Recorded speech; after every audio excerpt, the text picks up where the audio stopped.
Hello, everyone, and welcome to episode 186 of the RRBG Podcast. The RRBG Podcast is a proud member of the Podbelly Network. Go to podbelly.com to check out the list of amazing shows on our network, including the Sofa King Podcast and Art and Jacob Do America, which I was recently a guest on. Check out the website, make sure you leave reviews, and support the network. This episode is brought to you by El Yucateco Hot Sauce. Chances are, if you've ever been to a Mexican restaurant in your life, you've seen one of these bottles on their tables.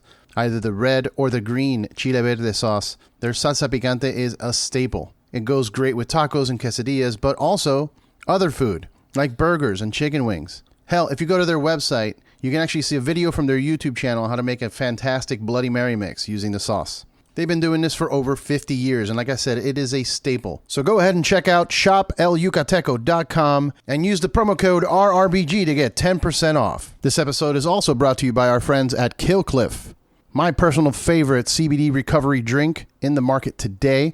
They've got some delicious flavors like the new Strawberry Days or the Orange Kush. Go to their website, killcliff.com right now, and check it out. They've also got the Ignite Clean Caffeine Energy Drink with 150 milligrams of caffeine. And that also comes in a great assortment of flavors as well. Check them out. Make sure you go to killcliff.com for more information. And finally, this episode is brought to you by Saints Joints.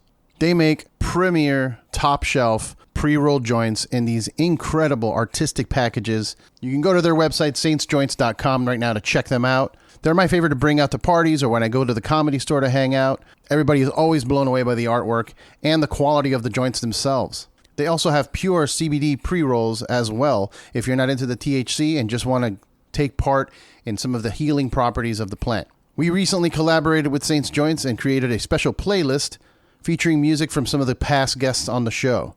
Go to their Instagram page right now at saints_joints and check it out. Or go to their website, saintsjoints.com, to pick up some pre-rolls and some awesome merch. In this episode, I talked to Wayne Lozinak of Hatebreed. We talk about their new beer, Breedbrew, that was brewed by Witch Doctor Brewing up in Connecticut. We talk about their new album, Weight of the False Self, which comes out November 27th on Nuclear Blast Records. We talk about playing festivals and playing shows. We talk about the quarantine and social distance events. We talk a little bit about beer. We talk a little bit about weed. It was a fun conversation. I hope you guys enjoy it. Please make sure to pick up the album, November 27th, Weight of the False Self. Make sure to follow Wayne online at Wayne Lozinak on Twitter and Instagram. And please make sure to check out our Patreon page. Go to patreon.com/RRBG. Cheers.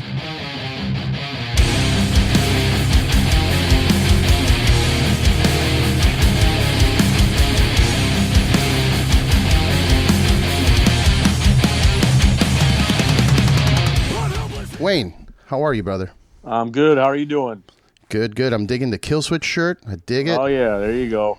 Supporting great guys, the brothers. Great band. Mm-hmm. Actually, I don't know if you know this. You know that their Alive or Just Brewing beer was actually of my making. I did not know that. That's great. That's good. Yeah, man. I used to work at Cigar City Brewing, and Oh, okay. it was funny. I think I've told the story before, but Isn't that the same place Obituary has one too? Or Yep. am I? Okay. Obituary, I think Municipal Waste. Nice. Or at least Witty has a beer there for sure. Right. Cool. But yeah, Adam walked in one day while I was setting up for our yearly Hunapoo event on mid-March, I think it was. And I saw Adam, and I'm like, wait a minute, I know that guy. I'm going to go talk to him real quick. I'm like, dude, I'm a big fan. He's like, I'm a big fan of your beer. I'm like, oh, great, let's do this. And it was just... That's it. The rest is history. The rest is history. But Hatebreed's got beer. Yes, we just came out with it, and it's very good, if I must say. Very good. It's a lager, it's right? It's a lager, yep. Lager, Pilsner type, if you will. It's called Breedbrew. Breedbrew. I thought it was live for this well, lager? It's kind of like, it's called Breedbrew, and that's a little tag on it. Okay. A little slogan, I guess, kind of with it. Right, yeah. And it's made in Southington, Connecticut, which is a local brewery kind of near us. Witch Doctor Brewing Company? That's it. That is it. And how'd you pick those guys? Like, how did that happen? Actually, our bass player, Chris Beatty, he lives kind of near there, so he hooked up with them and discussed it with them, and they wanted to do it, so then we just made it happen from there. Oh, nice. I saw videos of you like helping with the canning and everything. Were you there? Yep. We've actually had some small social distanced events there, like beer tasting events, kind of like / meet and greets, which actually went very well. Oh, that's awesome. Sold a lot of beer, and it was a good turnout finally for, after not doing anything for over a year now. Our last tour was last October. Yeesh. So at least it was kind of some kind of normalcy, I guess you could say. Right. Man, it's since last year, huh? Yeah, because we our last tour ended in October, and right from there we went right into the studio in November to start recording the new album. So the album's been done since pretty much January. We've just been waiting for it to come out. We had a whole world tour booked. We were going to leave in March. The album was supposed to come out in May, and then everything just kind of got rescheduled. Yeah, that's banana. The album's called Weight of the False Self, right? Yes. Weight of the False Self. I know you guys have a new video out right now for it, The Instinctive Slaughterlust. Slaughterlust, which is a word that Jamie made up. Which, it sounds cool. I guess, there's other bands like Repentless, like from Slayer. I guess there's been some other bands, so he kind of wanted to throw his hand in that. And so that was pretty funny on that, but it's cool. People are digging it. Did he give you what it means? Like slaughter, like you're just lusting for slaughter? Sure, it's whatever you want it to mean. It's your interpretation of a word that was just made up specifically for this song. Nice. Yeah, it's crazy. There is no point really. I seen a bunch of bands dropping records, during the quarantine, and it just felt like there was no. Not that there's no point. Obviously, you can always enjoy the music, but right. But with a band like Hatebreed, it's more specific to like the live shows. Oh, you want to go that's mosh why, right. People are like, "Are you going to do a live stream, like whatever, like in a studio, just playing?" I'm like, it's a possibility. I'll do whatever at this point, but it's just not the same. I mean, our fans want to be moshing and jumping all over each other, and part of the Hatebreed experience show is feeding off the live audience. Like it's the energy thing. We're not the kind of dream theater type band where you're just going to sit in your seat and be mesmerized by all the technical playing that's going on, we'll see. Yeah, it's rough, dude. And even after I think the things are starting to open up, you guys have a festival booked, for next October, right? A year from now, basically. A year from now, which is crazy to think, especially how this year has felt like 20 years. Right. So actually, we're scheduled technically for March to go to Europe with Parkway Drive, but who knows if that's going to happen. It's basically, I think right now it's just a placeholder. Mm-hmm. Like if stuff magically opens up, it's like, okay, well, it's open. We're booked. Right. We got the tour booked, but who knows at this point. Yeah, and I've seen like big festivals doing this weird, like they do a little caged, fenced off areas for each group of people that show up to the show, and I'm like, that's not good. Yeah, there's a place in Connecticut where it's like South Farms or something, and I was looking at pictures, and it's like there's a square where you can like it's an outside thing where you could bring like a beach chair for 2 people only. So they're like squares, like I don't even know, 8 feet apart for 2 people per square, and it just. That's not the same. Oh, that's not going to work for us. Yeah, I'm like, I'd probably end up running over to somebody else's square and trying to stage dive on them. Exactly. Yeah, with our crowd, definitely. Especially if everyone's drinking, that's not going to last. Yeah, it's rough, man. But hey, I do appreciate that there are people still trying to make something happen. Yeah, it's a start. Yeah, they're mostly like blues bands and rock bands and stuff, which I can see that. But for us, I don't think that would work too well. No. And so this new album, November 27th, coming out through Nuclear Blast. Tell me a little bit about the writing. When trying to come up with, you guys have been doing this for a long time, and I would say metal music has kind of evolved into different branches now. You've got the gents and all of that. So when trying to stay fresh but also keep that Hatebreed sound, like how do you approach that? Exactly what you just said. We don't want to stray too far from the path. We kind of have this formula that's been working, the whole time. We're all fans of metal and hardcore. So we've always combined the two of them in some way. It might have been a little more, basic, I guess, in the early days, but we still always drew from both genres. So people are always arguing they're a hardcore band, no, they're a metal band. It's like, whatever makes you happy. Yeah. We take both styles. So, but back in the day, we would all get in a room and kind of rehearse and kind of play and stuff. But now with all the technology, we go to this in the studio and just all have a bunch of riffs and just kind of put them together, record them while we're putting the songs together. And then we could try different things. We could put the riffs in different orders where they sound better, longer, shorter, try different drum beats. And then we get to listen to them like fully in a good studio setting to see what we like and what works and what doesn't. But it's still, it's basically the same thing. But I think on this album, in some songs, we tried to do a little more technical style for us metal things. There's like more solos on this album, which I'm actually happy about, which I think is cool. We don't have too many solos, so when I get the chance to throw some in there, it's always cool just for a little extra. Well, I mean, I'm assuming you're a fan of old like solo guitarists. We recently lost one of the greats, Eddie Van Halen. Oh yeah, legend. And I wanted to ask you, like, was he a big influence on you growing up, or who were some of your biggest guitar influences? Yeah, when I first heard Eddie Van Halen and Eruption, obviously, when I was a little kid, I was like, wow, this is insane. Especially if you think about it back, that was like 1978, and nobody was doing stuff like that in the 70s. Once the 80s came, I think everyone was real flashy and kind of emulated that and tried to take it to the next level and all that stuff. But that was pretty amazing for the 70s for a guitar player like that. And I would say my main influences as a kid growing up, probably for lead guitarists go, Randy Rhoads and Kirk Hammett. Those are my two like inspirations when I was just learning how to play the guitar and not just making noise. Like I used to sit there and try and play, Blizzard of Oz and Master Puppets and all that stuff. So those are probably my two. I mean, there's tons of great guitar players, but I'd say those are two of my favorites, and James Hetfield for rhythm, right? Yeah, obviously.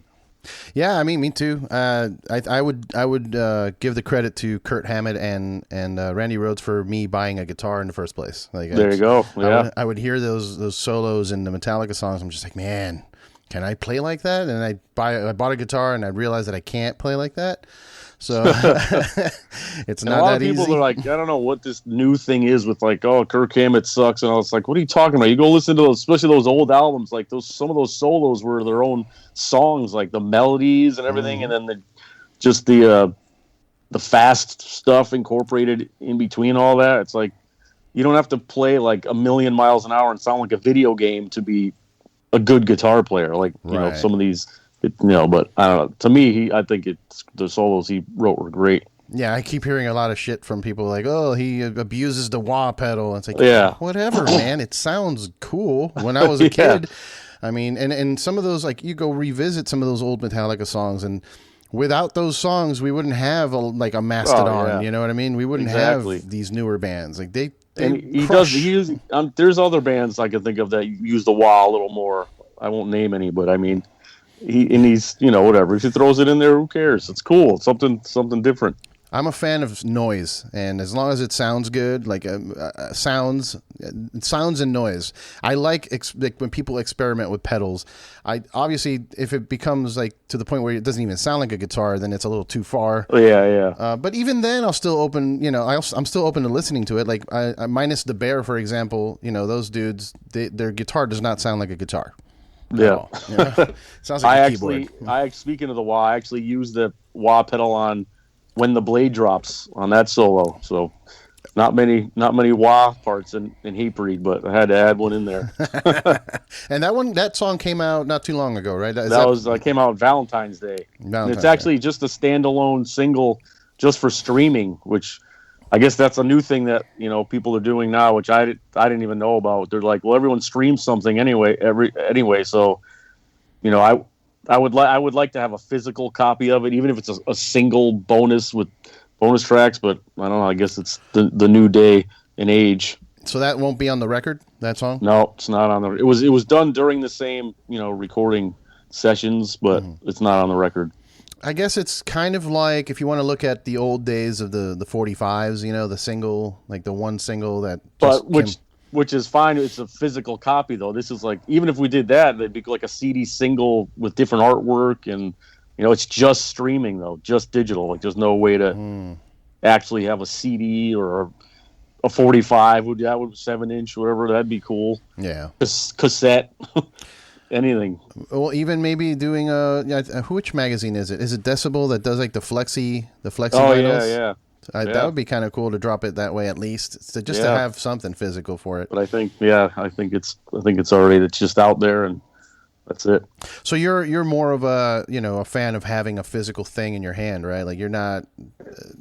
I still, as I've gotten older and I have so many CDs and albums, I do stream a lot of stuff too, but it'd be cool to have the option, you know, because there are definitely people that would, especially because there is different artwork just for that single. If you look on Spotify or Apple Music or whatever you listen to, there's an actual different image just for that song, which actually is cool. So to have something with that I think would be cool. Yeah. I wanted to ask you, where do you draw the inspiration to write like heavy riffs like you do with Hatebreed?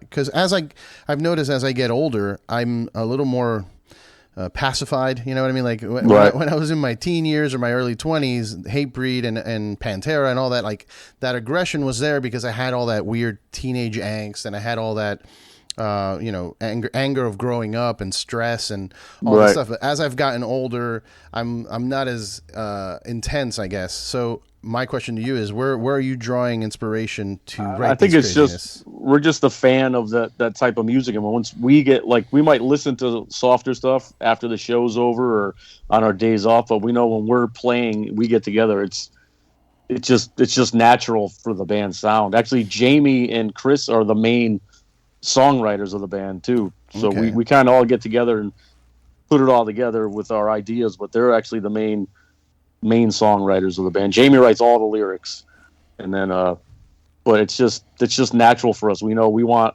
it to sound like Hatebreed, and we still enjoy playing it and listening to bands like that. So hopefully, I don't think we could do anything else. It just wouldn't sound right. Sure. Yeah.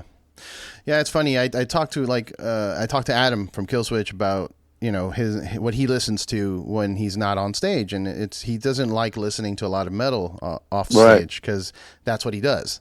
So, and it makes sense. You know, that's a lot of. You'd be surprised if you came on our bus after a show at like midnight, and Frank's got the iPod blaring. You'll hear like 80s Kiss, Blue Oyster Cult, and stuff like that, and like Leonard Skinner will be blasted. So it's like, you think we're gonna have like this heavy thrash stuff, hardcore, but it kind of changes once we're off stage, since we play it all the time. Right. Yeah. And all the other bands too that we're opening up or we're opening up. You know, it's all day long. So you need a variety every once in a while. Yeah. It's if you talk to a Starbucks employee, they don't drink coffee as much as you think they do. You know what I mean? Right.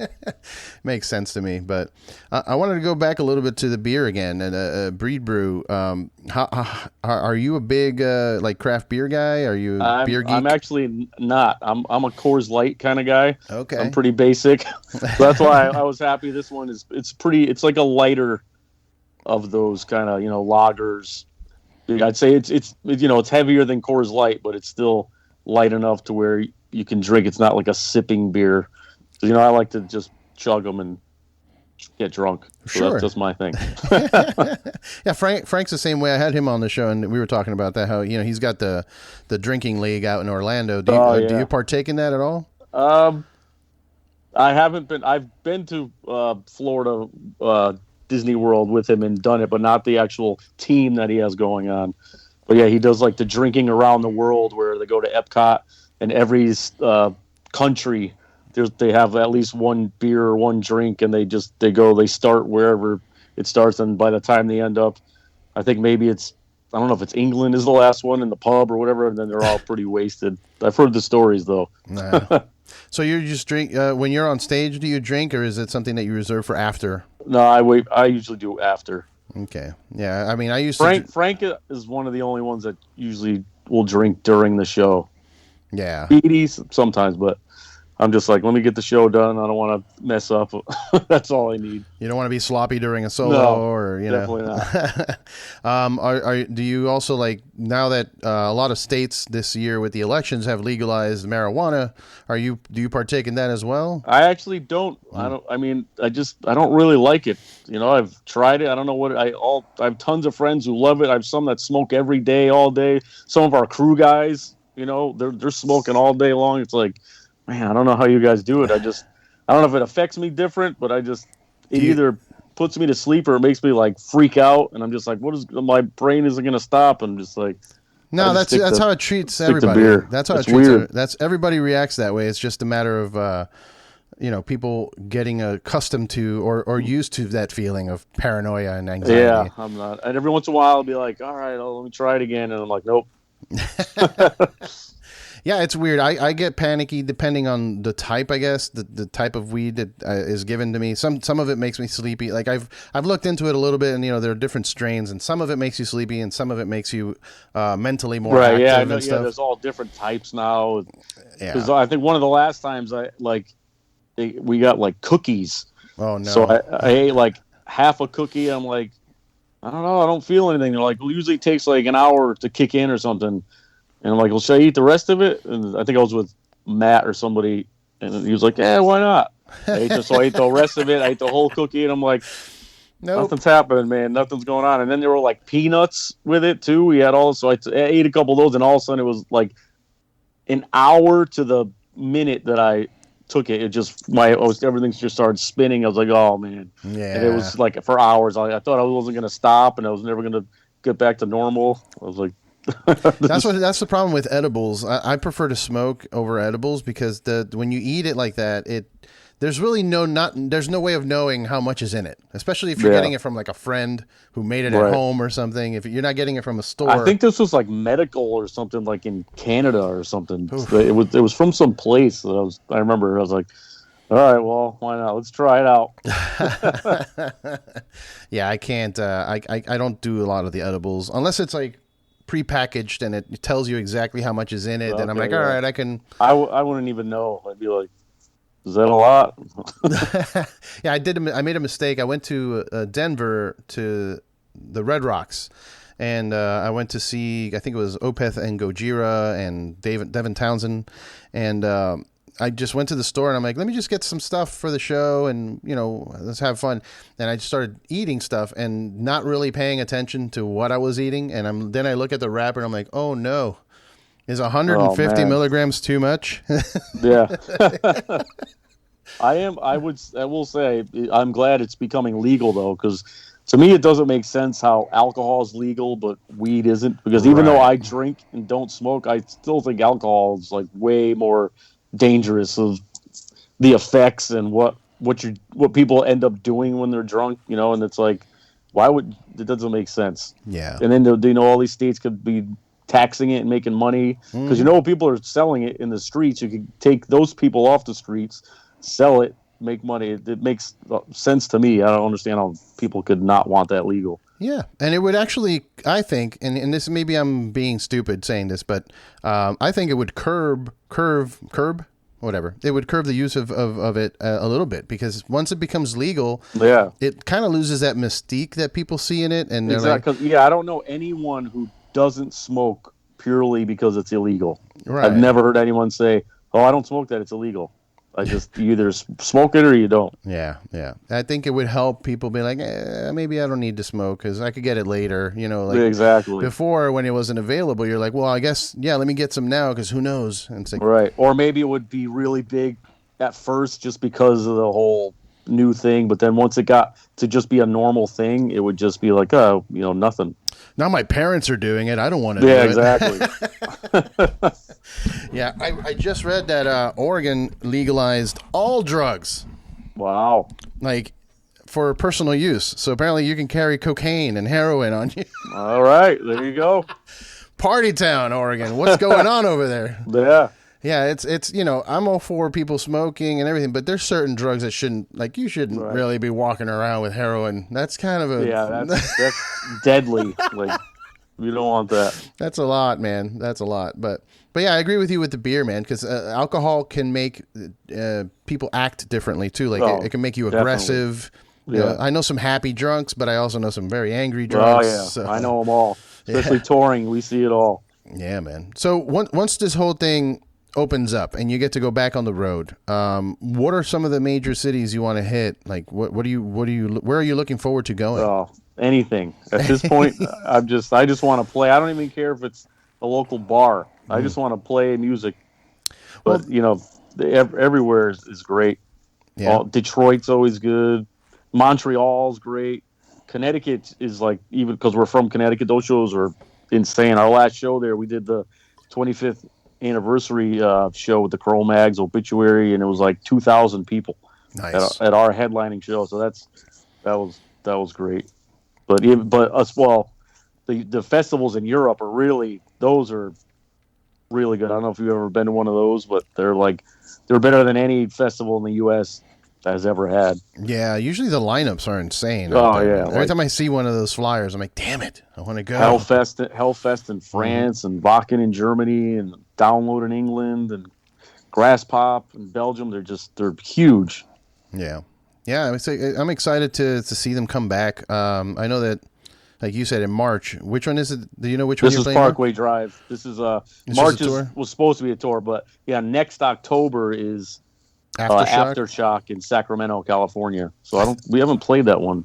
I don't think yet. I don't know why, but I'm looking forward to that too. I'm looking at the lineup right now, and it's insane. I think I might have to drive up for that. Where are you located? I'm in California. I'm in Los Angeles. So okay. That's not a bad drive. And we got Metallica. You got pretty much everyone. I think Metallica's playing 2 days. Yeah. Rancid, Killswitch, Mastodon, like Offspring, Anthrax. Like what the hell, man? It's great. Is that live? Is that live the band? Because I see the word live, and I think they're on there. I didn't see it. It could be. I don't remember all of them, but. Do you remember that band live? I mean, oh yeah, I remember. I can't believe they're still playing shows. That's insane. Yeah. Thursday, we're playing the Limp Bizkit day. We're playing the Thursday, so. Yeah, man. Limp Bizkit, Hatebreed, Testament, Exodus, Knock Loose, Parkway Drive, and Fit for a King. That's a good day too. Yeah. That's insane. But that's exciting. I think I'm going to drive up for that. Hopefully everything will be open by then, because. Who knows? October that's a next year from year. now. Yeah. Yeah, hopefully. I think so. I think by then we should have a vaccine. I mean, it seems to me that we're getting closer and closer, but then we got to convince everybody to take the vaccine. So either that, or even just a treatment that if you get it, you take it, then it gets rid of it or something. Something would be good. Anything. Right. Any bands you're listening to right now that are newer that maybe you'd want to bring on a tour with you? I haven't even. There aren't really many newer bands I've been listening to, or people are like always asking, and I'm like, I kind of like. Which mostly I listen to the bands we tour with because I'm listening every day, and then like you said, you go back and listen to the softer stuff because we're listening to heavy stuff so much. But I'd have to really. I gotta get back into it, the newer stuff, and kind of get myself educated. I'm starting to sound like an old man now, like our parents. Like, what's that new music you're listening to these days? That's that devil music. Yeah, I'm sure there's good ones. I just gotta do some research. Sure. It's not like back, because that's another thing. Like back in the day, you'd go to the record store and you'd flip through the records and you'd see the display. And now everything's like online and just kind of scrolling through, and you kind of got to do some research. Yeah. I mean, you could leave it up to the hands of the music gods with Spotify and do the Discover playlist thing. And it's like, I might have to do that. That's a good idea. So do you have any other hobbies aside from music that you've been doing during the quarantine or anything? Not really. The only thing I've been able to do more is ride my motorcycle. Okay. So I have more time to do that. You're social distanced enough to be where you're by yourself outside in the open. So I've been doing that a lot more, but nothing else really. No. Nothing too exciting. No, like building a whole shack or a studio No, I'm not good with that stuff. Do you experiment with other types of music when you're playing guitar at home? Like, do you, outside of Hatebreed, like hardcore, I mean, like thrash? a little bit, nothing like, serious, I guess. But I'll like kind of when I'm just kind of hanging out or just jamming on the guitar. I'll just, I like I said, but mostly like just probably the like classic rock would be like the lightest I get. I'm not really a jazz or classical guy. I think that stuff is great. It's just not really my thing. But yeah, mostly just, I would say 70s classic rock to thrash to hardcore and punk.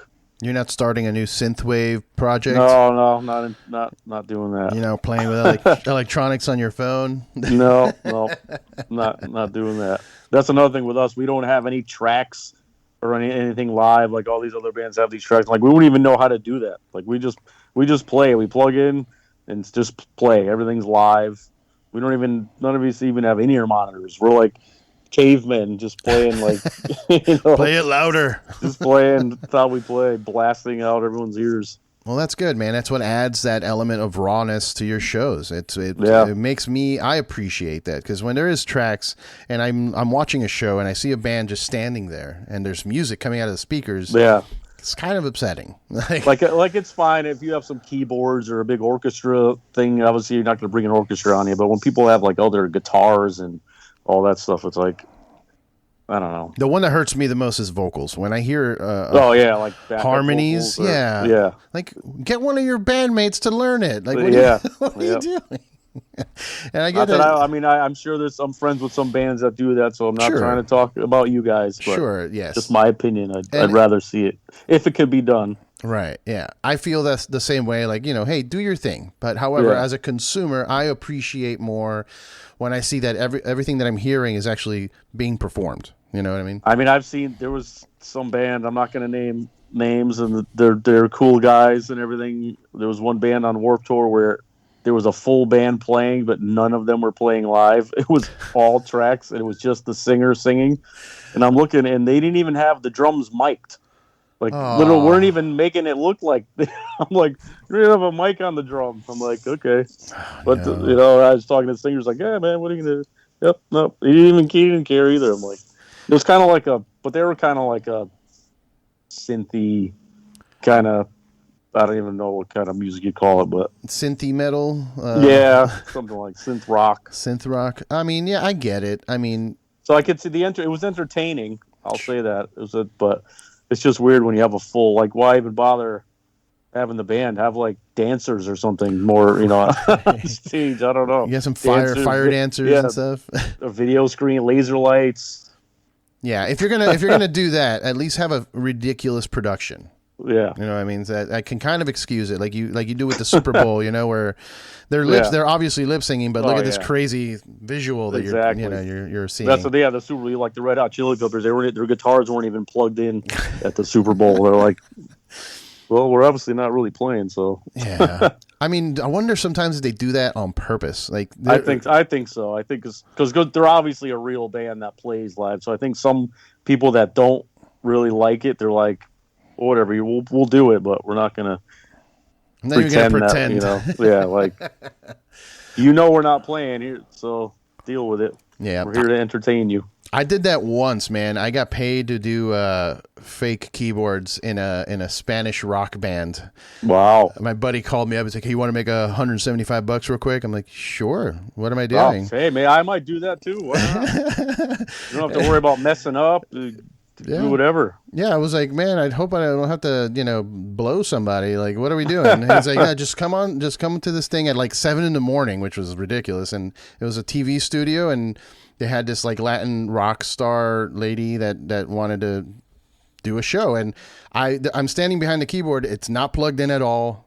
It's off, and the camera dude's like zooming in. I'm like, don't zoom into the. Yeah, that's the thing you got to worry about when the cameras are coming into your fingers. Like, don't show that. Yeah. Because then you'll know. Yeah, then you'll know for sure. Because I'm just going like this and like moving my head around. Like, yeah, bud, I'm jamming. Yeah. But hey, it makes her look good. Then whatever. If that's what matters, that's what we're getting paid to do. All about the show.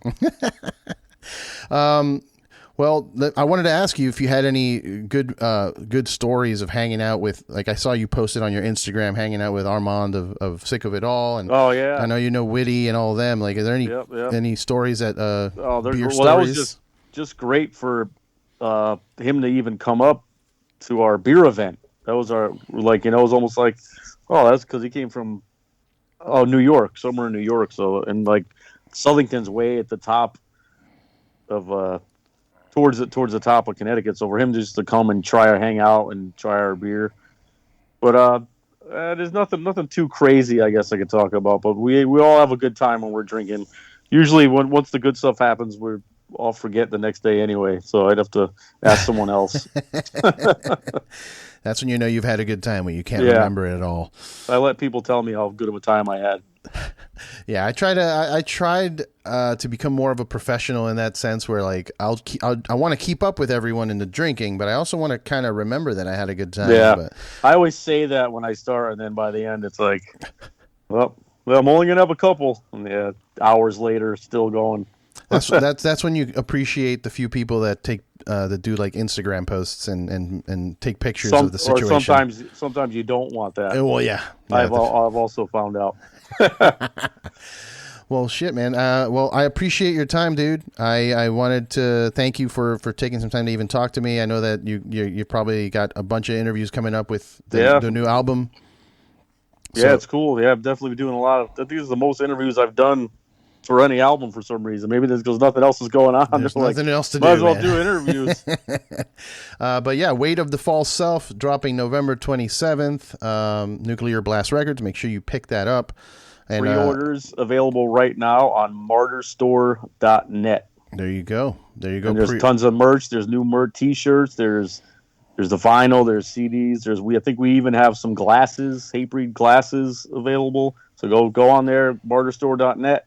Click on Hatebreed, and then you'll check out everything. Glasses? You mean like sunglasses? No, drinking glasses. Oh, right, drinking glasses. Although maybe that could be next. Sunglasses. Good. Maybe have to throw those in there. Yeah. What about the beer? Is it available still, or is it all sold out? It's only available in Connecticut right now. I guess there's a lot of legal stuff you have to go through and before we can get it to other states. But we're working on getting it to be able to ship everywhere, hopefully. But it's definitely available if you want to make a road trip up to Witch Doctor Brewing in Southington. You could pick some up, but we're working on getting the legalization of shipping it out. I see. I'm gonna have to find some friends up there so they can ship me a 4-pack just so I can try it. Yeah. Well, all right, brother. Thank you so much. If somebody wants to follow you on social media and keep track of your doings aside from the band, it is Wayne Lozinak on Instagram and Wayne Lozinak on Twitter. All right. I don't do Facebook. No Facebook. And Hatebreed's is it Hatebreed Official? It's Hatebreed Official on Instagram and just Hatebreed on Twitter. Awesome. And Facebook is, I think it's just Hatebreed. I'm not sure, but I'm sure you could tell which one's the real. There's some fakes out there every now and then, but yeah, look for the little blue check marks, man. Look for the little verified check marks. Yep. But yeah, hey, thanks again for your time, brother, and I hope you stay safe, and hopefully we get to jam out at that Aftershock show in October. Yeah, definitely. Yeah, Me too. if it happens and I end up going, I'm definitely going to go if it happens. So I'll hit you up and we'll hang out. Sounds good. All right, brother. Take care. All right, man. Cheers. See you later. Kindness ends, weakness dies. Trust myself, no one else. Never bow. Never